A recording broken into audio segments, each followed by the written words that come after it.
जय हिंद मित्रों, आप सभी लोगों का स्वागत है। मित्रों, जैसा कि हम देख रहे थे कि भौतिक विज्ञान एवं रसायन विज्ञान की शुरुआत कर रहे हैं एनसीईआरटी पैटर्न पर बेस महेश कुमार भड़वाल की बुक को। चलिए आइए देखिए, पहला चैप्टर है कौन सा, भौतिक विज्ञान एवं परिचय। तो भौतिक विज्ञान एवं परिचय के ये जो है, इसको जितना भी इसमें संपूर्ण आएगा भौतिक विज्ञान के विषय में और उनकी शाखाएं एवं प्रमुख विस्तार, तो इसको देखते चलेंगे इस वीडियो में। हो सकेगा तो ये कंप्लीट चैप्टर इसी वीडियो में पूरा कंप्लीट करेंगे। तो चलिए आइए शुरू करते हैं। अगर आप अभी तक चैनल को सब्सक्राइब नहीं किया है तो सब्सक्राइब अवश्य कर लें, क्योंकि यह पूरी जो है महेश भड़वाल की भौतिक एवं रसायन विज्ञान की संपूर्ण पुस्तक को हम लोग पढ़ेंगे। इसके बाद रसायन विज्ञान की शुरुआत करेंगे और इस रसायन विज्ञान की शुरुआत करने के बाद फिर हम लोग शुरू करेंगे जीव विज्ञान, जो एनसीईआरटी पैटर्न पर बेस्ड होगी। चलिए आज शुरू करते हैं भौतिक विज्ञान अर्थात फिजिक्स को। चलिए चैप्टर देखते हैं। पहला चैप्टर में दे रखा है फिजिक्स एंड इंट्रोडक्शन। तो जो भौतिक विज्ञान का जो परिचय है उसके बारे में शुरुआत करेंगे और देखेंगे शायद। हाँ चलिए, तो देखिए पहला अध्याय है। पहला पॉइंट क्या है, विज्ञान अर्थात साइंस लैटिन भाषा के शब्द साइंटिया से निर्मित है, जिसका अर्थ क्या है, नॉलेज अर्थात ज्ञान या नो, टू नो का मतलब होता है जानना। नेक्स्ट है प्राकृतिक घटनाओं के अवलोकन, ऑब्जर्वेशन, उनकी पहचान, इन्वेस्टिगेशन तथा प्रयोगात्मक परीक्षण, एक्सपेरिमेंटल इन्वेस्टिगेशन के आधार पर इन घटनाओं की क्रमबद्ध एवं व्यवस्थित सैद्धांतिक संख्या को विज्ञान के रूप में परिभाषित किया जा सकता है। इसके बाद नेक्स्ट है विज्ञान के समग्र रूप को 3 भागों में वर्गीकृत किया जा सकता है। वो कौन कौन से भाग हैं? पहला है प्राकृतिक विज्ञान नेचुरल साइंस, दूसरा है फॉर्मल साइंस औपचारिक विज्ञान, और तीसरा है सामाजिक विज्ञान अर्थात सोशल साइंस। तो भौतिक विज्ञान, रसायन विज्ञान और जीव विज्ञान ये किसके अंतर्गत आती हैं? प्राकृतिक विज्ञान के अंतर्गत आती हैं। इसके बाद नेक्स्ट की बात करें औपचारिक विज्ञान अर्थात फॉर्मल साइंस की, तो गणित, तर्कशास्त्र, सांख्यिकी, निर्णयन आदि। नेक्स्ट है सामाजिक विज्ञान, जो मानव विज्ञान, सामाजिक विज्ञान, दर्शन शास्त्र आदि से संबंधित विज्ञान को हम सामाजिक विज्ञान कहते हैं। नेक्स्ट है भौतिक विज्ञान की प्रमुख शाखाएं। तो देखिए भौतिक विज्ञान की जो प्रमुख शाखाएं हैं उनका वर्गीकरण किया गया है, लेकिन ये वर्गीकरण देखने से पहले थोड़ा सा भौतिक विज्ञान के बारे में इधर देख लेंगे कि भौतिक विज्ञान फिजिक्स क्या है। तो भौतिक विज्ञान अर्थात फिजिक्स शब्द की उत्पत्ति मूल भाषा ग्रीक भाषा से हुई है। किससे हुई है? ग्रीक भाषा से हुई है। और ग्रीक भाषा की किससे? फ्यूसिस शब्द से हुई है, जिसका अर्थ है नेचुरल अर्थात प्राकृतिक या नेचुरल थिंग्स प्राकृतिक पदार्थ। ठीक है, तो अगर हम बात करें इधर देख लेते हैं फिजिक्स की, तो फिजिक्स शब्द की उत्पत्ति किससे हुई है? तो फिजिक्स शब्द की उत्पत्ति हुई है फिजिक्स शब्द की उत्पत्ति किससे हुई है? तो बात करें अगर फिजिक्स शब्द की उत्पत्ति हुई तो वो किससे? ग्रीक भाषा के फ्यूजिसिस से। ठीक है, तो इतनी बात समझ में आ गई आपको। ये लिखा हुआ है फ्यूजिसिस, ठीक है, PHUSIS। इसके बाद नेक्स्ट है जिसके अंतर्गत प्रकृति में प्राप्त द्रव्य ऊर्जा तथा पारस्परिक अंतर क्रियाओं का अध्ययन किया जाता है। व्यापक अर्थों में प्रकृति के सूक्ष्म एवं स्थूल सभी पक्षों से संबंधित है। यह प्राकृतिक घटनाओं की प्रकृति, उनके प्रभाव तथा उनके घटित होने के कारणों को समझने हेतु व्यवस्थित एवं समग्र सिद्धांतों का निरूपण करता है। ठीक है, तो फिजिक्स बात समझ में आ गई। अब देखिए इसके ये बहुत इम्पोर्टेंट है, इसको आप कॉपी पेन में उसको नोट्स बुक में नोट कर लीजिएगा कि देखिए पहले क्या है फिजिक्स। अगर बात करें फिजिक्स तो ये कैसा शब्द है? अंग्रेजी शब्द है। फिजिक्स कैसा शब्द है? अंग्रेजी शब्द है। इसके बाद अगर लैटिन फिजिक्स शब्द का लैटिन शब्द की बात करें तो क्या हो जाएगा? फिजिका। क्या हो जाएगा? फिजिका। अगर हम फिजिक्स का ग्रीक शब्द की बात करें तो ग्रीक शब्द क्या हो जाएगा? फ्यूजिका। क्या हो जाएगा? फ्यूजिका, PHUSIKA। ठीक है, तो ये कौन सा शब्द हो जाएगा? ग्रीक शब्द हो जाएगा। और यहीं पे अगर हम बात करें ग्रीक शब्द जो फ्यूजिका बना है, किससे बना है? फ्यूसिस। किससे बना हुआ है? फ्यूसिस से। ठीक है, तो हमें कितना क्या समझ आया कि फ्यूसिस ग्रीक शब्द से फ्यूजिका और उससे फिर फिजिक्स का और उसके बाद फिजिक्स का निर्माण हुआ। और यह किस बात की है? ये 15वीं शताब्दी के पश्चात की बात है। इसके बाद बात करते हैं घटनाओं के प्रकृति एवं उनके प्रभाव तथा उनके घटित होने के कारणों को समझने व्यवस्थित एवं सिद्धांतों का निर्माण करता है। बात करते हैं फिजिक्स के प्रमुख शाखाएं। अब की जो शाखाएं हैं वह कौन कौन सी हैं? तो देखिए, अध्ययन की सुविधा के अनुसार अगर बात करें अध्ययन की भौतिक शाखाएं हैं, तो भौतिक विज्ञान की जो शाखाएं कौन कौन सी हैं? अध्ययन की सुविधा की उससे जो उपशाखाएं हैं, पहले तो 2 भागों में बांटा जाएगा। कौन कौन से? Classical physics. कौन कौन सी? क्लासिकल फिजिक्स, जिसे कहेंगे परंपरागत भौतिकी। दूसरा है आधुनिकी भौतिकी, जिसे कहते हैं मॉडर्न फिजिक्स। पहला कौन सा है? Classical physics. दूसरा है आधुनिक या मॉडर्न फिजिक्स। पहला है, अब देखिए, परंपरागत भौतिकी क्लासिकल फिजिक्स के अंतर्गत कौन कौन सी आती हैं?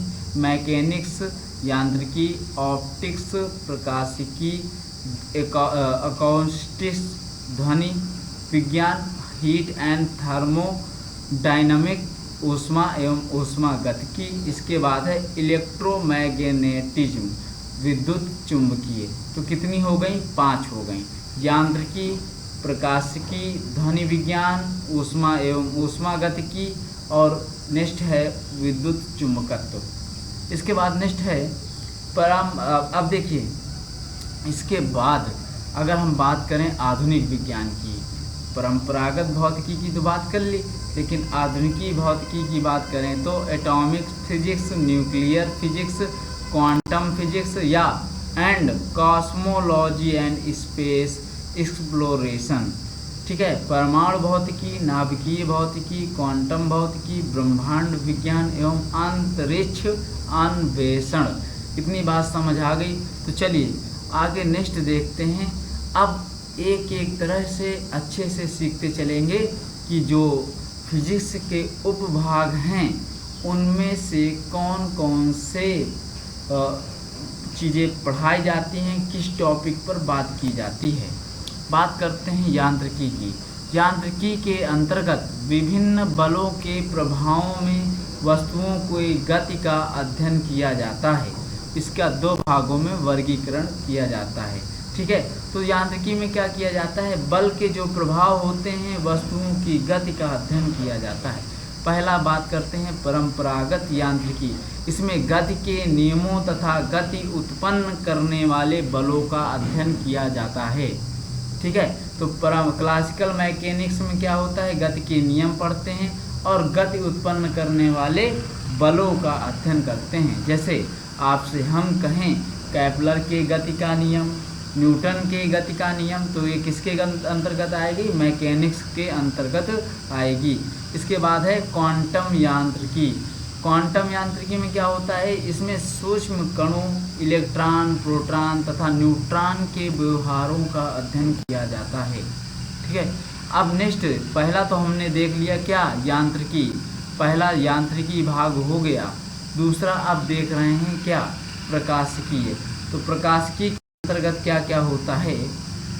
प्रकाशिकी के अंतर्गत प्रकाश एवं अन्य विद्युत चुंबकीय विकिरण तथा द्रव्य के साथ उनकी अंतरक्रियाओं का अध्ययन किया जाता है। ठीक है, इतनी बात समझ आ गई। इसके बाद नेक्स्ट है ध्वनि विज्ञान। तो प्रकाशिकी में क्या होता है? ये तो साफ साफ समझ आ रहा। प्रकाशिकी अर्थात प्रकाश से संबंधित एवं अन्य, एक तो हो गया प्रकाश, दूसरा हो गया अन्य चुंबकीय विकिरण। ठीक है, इसके बाद नेक्स्ट है ध्वनि विज्ञान। इसके अंतर्गत ध्वनि के उत्पादन जैसे संचरण, नियंत्रण एवं माध्यम, ठोस, द्रव, गैस एवं उसके प्रभाव का अध्ययन किया जाता है। अब देखिए ध्वनि की चाल ठोस में कैसी, द्रव में कैसी, गैस में, तो ये सारी चीज़ें ध्वनि विज्ञान के अंतर्गत ही ध्वनि का क्या किया जाता है? अध्ययन किया जाता है। नेक्स्ट है ऊष्मा एवं ऊष्मागतिकी। इस शाखा के अंतर्गत ऊष्मा एवं ताप एवं ऊर्जा कार्य संबंधित क्या प्रभावों का अध्ययन किया जाता है। ठीक है, इतनी बात समझ आ गई।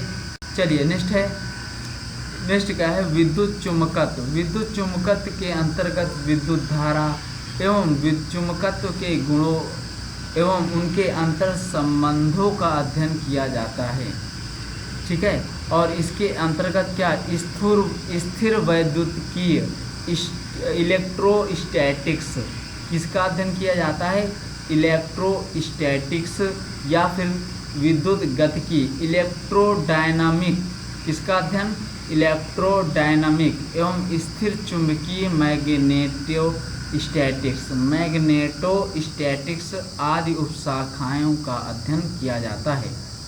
इसके बाद नेक्स्ट है परमाणु भौतिकी। इसके अंतर्गत क्या, इसके अंतर्गत जो परमाणु की संरचना नहीं होती है, एटॉमिक स्ट्रक्चर, उसका अध्ययन किया जाता है, तथा अपरमाणविक इसके बाद सब एटॉमिक पार्टिकल्स जितने होते हैं उनके गुणधर्म के बारे में, तथा विद्युत एवं चुंबकीय क्षेत्रों के साथ उनकी अंतःक्रियाएं जो होती हैं उनका अध्ययन किया जाता है।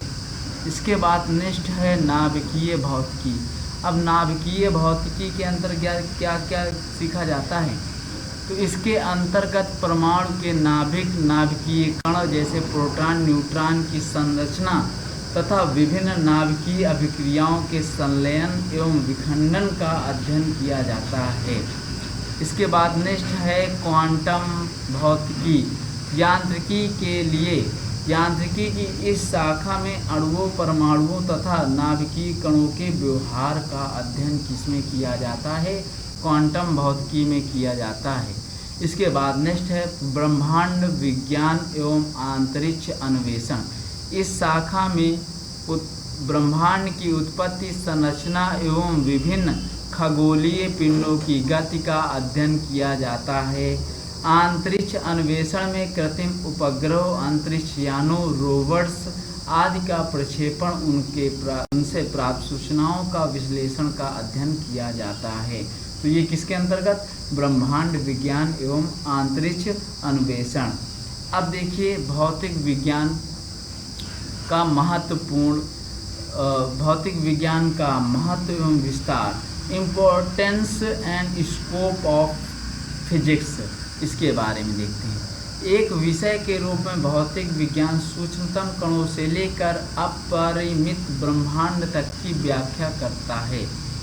भौतिक वैज्ञानिकों द्वारा प्रस्तुत प्रयोगात्मक निष्कर्ष एवं उन पर आधारित सिद्धांतों के व्यवहारिक अनुप्रयोग मानवीय जीवन को सरल एवं सुविधापूर्ण बना रहे हैं। इसके अतिरिक्त वे अनुसंधान एवं विकास के नए मार्ग भी खोल रहे हैं। विभिन्न क्षेत्रों में भौतिक विज्ञान की भूमिका एवं उनका महत्व अब निम्नवत है। तो देखिए भौतिक विज्ञान का महत्व एवं विस्तार, जैसे बहुत वन लाइनर में आप इसे शॉर्ट लिख भी सकते हैं।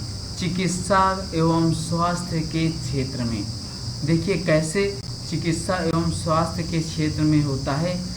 दाब एवं ताप आदि भौतिक राशियों के माध्यम से रक्तचाप हो गया, जैसे ब्लड प्रेशर, एवं शरीर के ताप का मापन, जो कि मानव स्वास्थ्य के सबसे सामान्य परीक्षण है। कैसे, जैसे एक्सरे हो गया, सीटी स्कैन हो गया, थर्मोमीटर हो गया, स्फैग्मोमैनोमीटर। अब इससे क्या मापते हैं बताइएगा कमेंट बॉक्स में। स्फैग्मोमैनोमीटर से क्या मापते हैं। इसके बाद स्टेथोस्कोप, अल्ट्रासाउंड आदि सभी उपकरण भौतिक विज्ञान के विभिन्न सिद्धांतों पर आधारित हैं। ठीक है, इसके बाद ऊर्जा की देख लेते हैं। एनर्जी में कैसे क्या होता है। ऊर्जा सजीवों का मूलभूत आवश्यकता है। भौतिकी ने एक प्रकार की ऊर्जा का दूसरे प्रकार की ऊर्जा में परिवर्तन संभव किया है। जैसे आजकल हम लोग गाड़ी चलाते हैं, बाइक चलाते हैं, इसमें पेट्रोल भरते हैं और वह पेट्रोल किसमें ऊष्मा के रूप में जाके एक ऊर्जा प्रदान करता है, जिससे कौन सी गतिक ऊर्जा प्राप्त होती है, जिसे हम बाइक पे जाते हैं। ठीक है, पेट्रोलियम की रासायनिक ऊर्जा का गतिज ऊर्जा में क्या हो जाना, परिवर्तन हो जाना। ये किससे संभव हुआ है, फिजिक्स से ही तो संभव हुआ है। झरने एवं नदियों के जल के गतिज ऊर्जा का विद्युत ऊर्जा में क्या हो जाना, परिवर्तन हो जाना। पवन ऊर्जा और सौर ऊर्जा, नाभिकीय ऊर्जा का विद्युत ऊर्जा में परिवर्तन।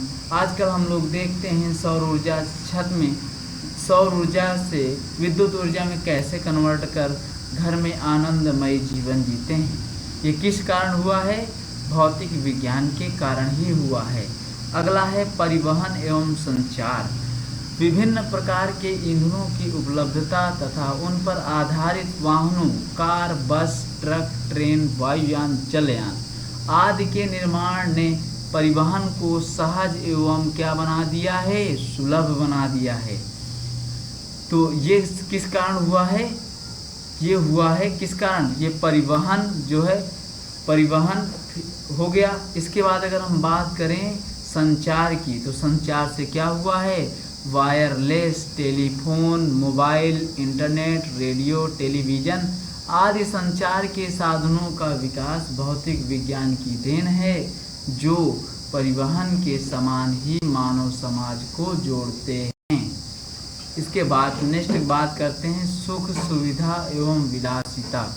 जैसे टीवी एवं इंटरनेट, सीडी, डीवीडी, स्मार्टफोन आदि मनोरंजन के आधुनिक साधन हैं, जो सुविधादायक विभिन्न घरेलू उपकरण जैसे पंखे, fridge, AC, washing machine, microwave, induction stove, geyser आदि भौतिकी के विभिन्न सिद्धांतों पर कार्य करते हैं। ये तो हुआ हमारा पहला चैप्टर। अब बात करेंगे दूसरे चैप्टर पे, लेकिन दूसरे चैप्टर को बात करेंगे नेक्स्ट वीडियो पे, क्योंकि हमने इसके पहली वाली वीडियो में आपको बता रखे हैं कि हम हो सकेगा तो एक चैप्टर एक वीडियो में कंप्लीट करेंगे, चाहे वह बड़ा हो चाहे वह छोटा हो। तो चलिए कंप्लीट करते हैं भौतिकी एवं रसायन विज्ञान की कंप्लीट NCERT सीरीज को। तो चलिए मिलते हैं नेक्स्ट चैप्टर किसके साथ, मेजरमेंट अर्थात मापन के साथ। जय हिंद, जय भारत।